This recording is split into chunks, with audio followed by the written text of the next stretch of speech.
Hello. This year we're celebrating 152 years of cricket at the high school, so I thought I'd look through the archives and tell you some stories about the early years. Nottingham has had a cricket club since 1771, and Trent Bridge was opened in 1838, so the likelihood of high school pupils playing cricket in the city from the early days of the game is pretty high. Nottingham High School started to become a local sports fixture from just after the time it moved to this site in 1868. Considered out of the city, pupils had easy access to the open ground of the forest and the rough and ready schoolyard. However, the first mention of the cricket teams at the school in the archives is in the 1871 school magazine, which details the high school 11 game against Trent College at the Trent College ground. There were also first, second and third form matches and the Star Club in the lower school who played against their classmates on the forest or in the meadows throughout June that year, 152 years ago. At Trent, our team were allowed to field 4 old boys with 7 players because the Trent first 11 were too strong for the school team alone. The write-up in the magazine prepares us for this disappointment by first bewailing the lack of a cricket ground and our inability to find one to practice on. The match appears to have been drawn. The team members and many of our early games against outside teams such as the King's School Grantham and Trent included masters and old boys, as did those of our opponents. There were few students of the right age with ability and kit. Over the subsequent 25 years, our games were mainly played on the forest with a few in the meadows, at that time a marshy area by the river near the new Trent Bridge ground. There were, however, occasional first-team competitions, actually at Trent Bridge, and 2 fine sportsmen attended the school at that time and went on to play for England. Those of you who have been to Trent Bridge, one of the most famous cricket grounds in the world, would have passed through the J.A. Dixon gates. Dixon came to Nottingham High School from 1874 to 76 and went on to play football for Notts County and England, as well as cricket for Nottingham, captaining the Nottingham team for 10 years between 1889 and 1899. The second was the poetically named Tinsley Linley, who studied at the school from 1877 to 83. Linley's father was the Mayor of Nottingham, a wealthy lace manufacturer, and Linley played cricket for both Cambridge University and Nottingham, playing in the 1888 team that beat the Australian team by 10 wickets. Here he is standing second from the right with that team. An all-rounder, Linley also played football for England for 5 years and was England captain in 1888. He definitely had a good year in 1888. Back at the school, however, using the forest ground for games was fraught with problems as it was a public shared space. The ground was rough and unsuitable for quality training or matches. In 1885, the headmaster tried to lease a piece of the forest ground for our exclusive use, but the City Council refused and we could only have it informally.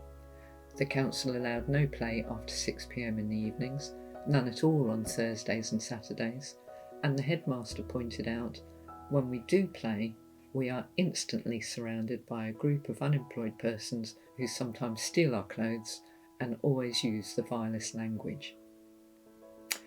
In 1896, the governors leased a piece of open land in Maperley Park just off the Mansfield Road at Carrington.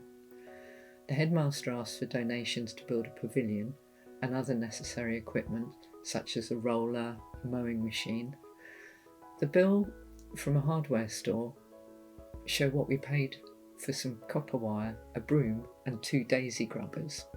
Those of you who know anything about cricket will know that it's very important to have no daisies in the pitch. To prepare the cricket ground and create a winning team, the governors employed Mr. Albert Onions as our first professional and groundsman. He stands in almost all the first team photographs for the next 35 years. The first cricket match on our new sports ground took place in June 1897. Sadly for us, the school was decisively beaten 29-90 by Newark Grammar School, although in our defence it should be pointed out that Newark had 3 masters on the team and they were the ones who took all the high school wickets. However, the following year was much more successful, and in the school magazine thanks were given by the whole team to Onions, our professional, for it is to his coaching and perseverance that the success of the team was largely due. In this photograph you also see the first photo we have of Mr Albert Onions standing far left with a very fine moustache.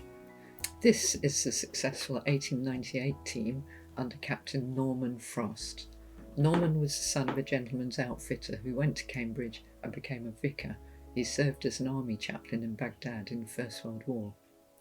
Also in the picture, seated on the ground, right-hand side, is Fred Chapman, son of a silk buyer. Fred played first-team football aged 14 and went on to play football for England on no fewer than 20 occasions. He took part in the 1908 Olympics, becoming the only old Nottinghamian so far to win an Olympic gold medal. In the summer of 1902, it was decided that drastic measures should be taken to bring our cricket standards up. Cricket was made compulsory, and it was arranged that on certain afternoons, if the weather was fine, boys with their parents' approval might be coached at the Maperley Park ground instead of attending afternoon school. A brilliant and very popular arrangement, with nearly every boy attending, as you can imagine. Unfortunately, it was a very wet summer, but the cricket did improve and much valued medals were awarded for bowling, batting and fielding. Eventually, in 1904, with the lease running out on the Maperley Park ground and our playing field in danger of being built on, the school managed to buy the 6 acres for £5,800. Here's the ground looking very fine and clear of daisies in the 1920s, with the prep school match and Mr Onions encouraging from the right-hand side. I think the pavilion was worth every penny. However, it was always too small, used mainly for only first 11 matches, while form and house games still had to be played on the forest.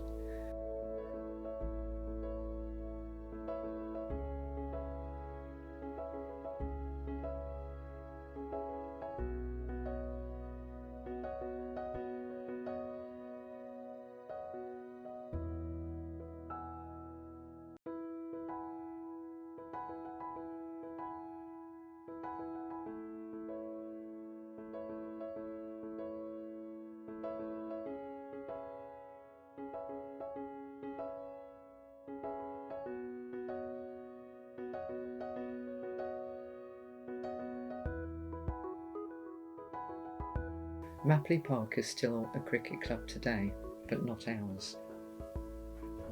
In 1928, one of our governors, Mr D.J. Player, who was a wealthy cigarette manufacturer in Nottingham, an old Nottinghamian and a generous benefactor of the school, offered to provide the money to purchase a new and much larger playing field. The headmaster and Dixon, who had been an England selector and now ran the family business in Nottingham, found 18 acres of land off the Hucknall Road, which could be acquired for £300 per acre. The housing estates around the city hospital had not yet been built, and the Valley Road itself had only been built 6 years previously. The expense of levelling, draining, returfing and building a pavilion over trebled the cost to £19,000, and although selling the Maperley Park ground to the police for their cricket club and John Player's generous gift paid for the original purchase, the extra costs again were met by the school community. The money was raised by parents and ONs, and the school became the owner of one of the finest playing fields in the Midlands, opening in 1931.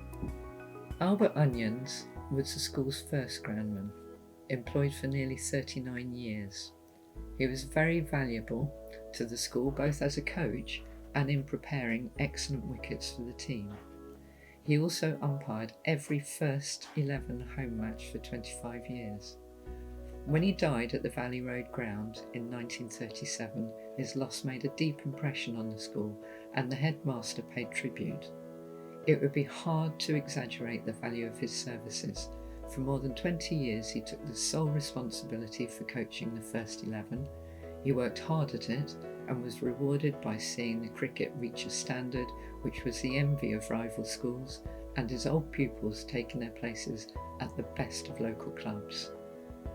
This is the last photograph we have of Mr Onions, at Valley Road with a very talented 1933 team. Here we meet the captain of cricket for 2 years, Wig Peyton, who went on to play cricket for Cambridge, Nottinghamshire and Derby before training for the clergy and eventually becoming chaplain to the Queen. Sitting alongside him is his friend and captain in the following year, GWH Richardson, the best first pair we've ever had.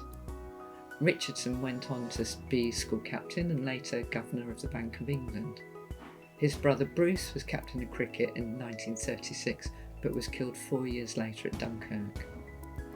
Seated left on the grass is the 14-year-old R.T. Simpson, who went on to become, to this day, the most successful cricket professional the school has produced, with 27 test matches in his career.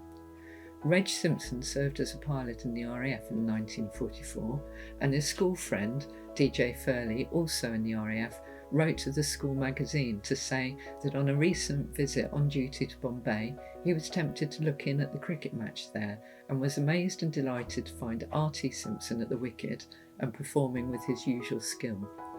Apparently Simpson had quickly accustomed himself to mapping wickets in India and was knocking up very many big scores. Here he is meeting Nehru, the first Prime Minister of India, after a match 2 years later in Bombay.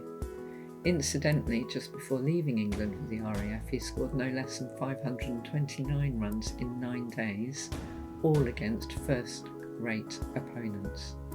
R.T. Simpson had joined the first team at the age of 13 and left before the sixth form, so had never been the captain while at school. However, he was captain of Nottinghamshire for 10 years from 1951. I'm going to finish with something the master in charge of cricket earlier, Mr. Kennard, wrote in the school magazine in 1918. There were many strong words of integrity and grace in the archives that survived the passage of time and stand today. Captaincy is a difficult science for school students. To be a good captain, one requires more experience and can generally be obtained by a student. Still, there are 1 or 2 principles which anyone can understand. A captain's duty is to get the utmost of every member, both as an individual and as part of a team, and they should always be studying how this end may be attained. This is one part of their task. The other is to study the strength and weakness of their opponents and to order the team tactics that they may reduce the one and profit by the other. It would take too long to demonstrate how this may be done, but enough has been said to show that a captain must have brains and know how to use them, and to show that the best performer is not necessarily the best captain. Thank you.